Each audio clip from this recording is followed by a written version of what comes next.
જે રાજકોટ મહાનગરપાલિકાના તમામ શહેરી પ્રાથમિક આરોગ્ય કેન્દ્ર ઉપરાંત પીડીઓ અને પીકેએચ હોસ્પિટલ ખાતે નોંધાતા IHIPના જે આંકડા છે મુજબ જોવા જઈએ તો ગત સપ્તાહે મચ્છરજન્ય રોગચાળામાં કોઈપણ પ્રકારનો વધારો કે એક પણ કેસ નોંધાયેલા નથી. ચિકનગુનિયા, ડેન્ગ્યુ કે મેલેરિયાના એક પણ કેસ નોંધાયેલા નથી.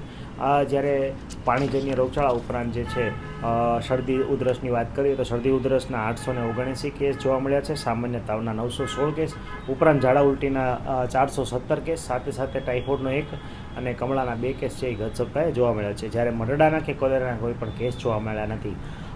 માનનીય કમિશનર સાહેબની સૂચના અન્વયે આપણે વેક્ટરબોર્ન અને વોટરબોર્ન રોગ અટકાયતી પગલાંની કામગીરી જે છે એ વરસાદને કારણે આપણે શરૂ કરી દીધી હતી. એની અનુસંધાને જોવા જઈએ તો 20/7થી 26/7 સુધીમાં જોવા જઈએ તો 2,94,855 જેટલી વસ્તીમાં સર્વેલન્સ જે છે આ વિસ્તારોમાં કરવામાં આવ્યું છે.